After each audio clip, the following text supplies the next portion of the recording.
What's up, everyone? Welcome back to another view. This time we're taking a look at Re-Animator, directed by Stuart Gordon, starring Jeffrey Combs. Now, Re-Animator is an adaptation of the H.P. Lovecraft short story of the same name. Now, Re-Animator tells the story of Dr. Herbert West, this medical science who develops a reagent that can bring dead people back to life. Now, of course, there are side effects as they come back as just wild, hulking, Frankenstein-like zombies. So that's the basic premise of Re-Animator. Let's talk about it. I overall think that Re-Animator is a damn good movie. This is a fun horror comedy type of movie that is held together and anchored by Jeffrey Combs, one of the most underrated horror icons in my opinion. Jeffrey Combs as Herbert West is everything you want in a Dr. Frankenstein like of character. He's an eccentric scientist. He's neither a good guy nor a bad guy.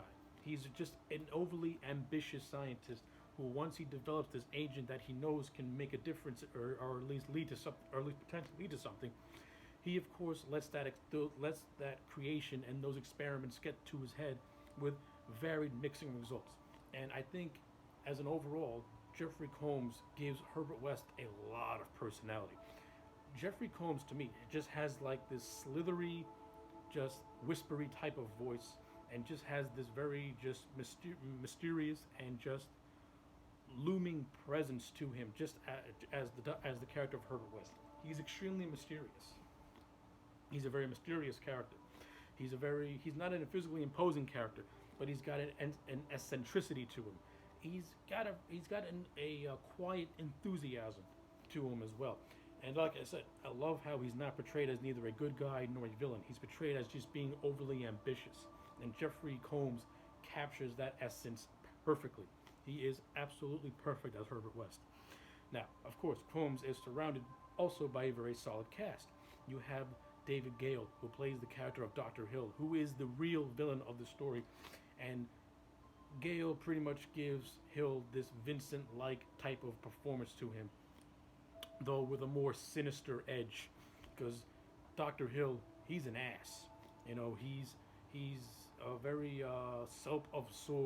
self-absorbed type of human being who tries to blackmail West into getting his creation because he wants to be famous and make the money. Well, see, and this is where the contrast is. You know, West is in it for the science, Hill is in it for the fame and the fortune. And of course, Hill tries to blackmail West, which of course leads to West killing Hill and then reanimating Hill. And this is what makes Hill even more dangerous, because unlike most of the reanimated zombies that come back to life in this movie, Hill maintains his consciousness, and he ends up lobotomizing his own horde of reanimated corpses and pretty much mind controlling them telepathically.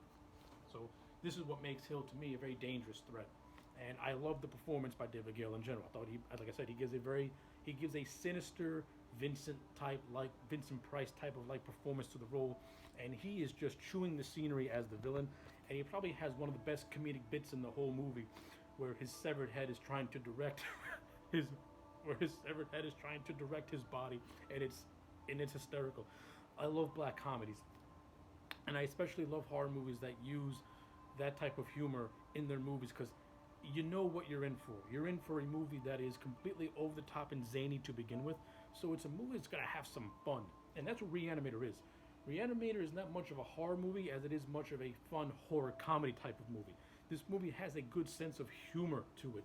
It knows what it is, and you're not laughing at it, you're laughing with it, because it's not doing things to be funny on purpose. It's doing things to be funny on purpose. And you get that as a viewer watching it. You know, everyone in this movie is playing their roles totally straight, but the atmosphere is both, you know, the atmosphere does have suspense to it, but it also has an atmosphere of just an unknown fun to it as well. And I think it's all captured perfectly. Stuart Gordon did a fantastic job at creating that atmosphere, and Dennis Palui, the writer, did a great job at using those sensibilities to make these characters come to life and give them a sense of energy and fun. And that's what I like. And also you have a cast, to go back to the cast, that really brought these characters to life. As I already mentioned, you have Jeffrey Combs, who kills it as Henry West, who kills it as Herbert West. You have David Gale, who is just an intimidating, fun, slimy villain as Dr. Hill. And you have a great cast also. You have Bruce Abbott and Barbara Crampton, who played Dan and Meg, who are a couple that are in love with one another. Meg happens to be the daughter of the dean of students at the school that Dan is attending, and they have a relationship. And I like the character of Dan, and especially Dan, but Dan becomes more of an interesting character when he's paired up with Herbert West, and pretty much becomes Herbert West's assistant slash apprentice. And I like the chemistry between, between West and Dan, because Dan is pretty much the audience. He's the human eyes. He's the one who is reacting to all this, and he is visibly just not ready for it. While West is just this kooky mad scientist type of guy, who is just trying to persuade Dan to go with it. And I like the contrast. It's good stuff, and it leads with some good comedic moments between the two as well. Particularly when West reanimates the dead cat. It's a really funny scene, and I like it a lot. The character of Meg, played by Barbara Crampton, sorry to say, I think she's more or less a disposable character. She doesn't really have much to her, to be honest with you, because she's totally against West from the get-go, thinks that West is just a creepy guy, and she's just there to serve as a damsel in distress and to be the fixation of Dr. Hill's sexual urges, to be honest with you. She doesn't serve any purpose. The performance is fine, but I don't think her as a character she just functions to be there. But I do like the whole little subplot with her father. How her father pretty much gets killed and then gets reanimated and then becomes a Frankenstein-like creature. But I do like how how Meg is able to break through to him in his zombified-like state, and his fatherly instincts kick in, and he's able to save his own daughter. I thought that was pretty cool. And the whole third act is just completely insane, with Dr. Hill controlling these many reanimated corpses, and this big brawl just breaks out in this morgue at the hospital. It's insane, it's fun, it's gory, and it's great.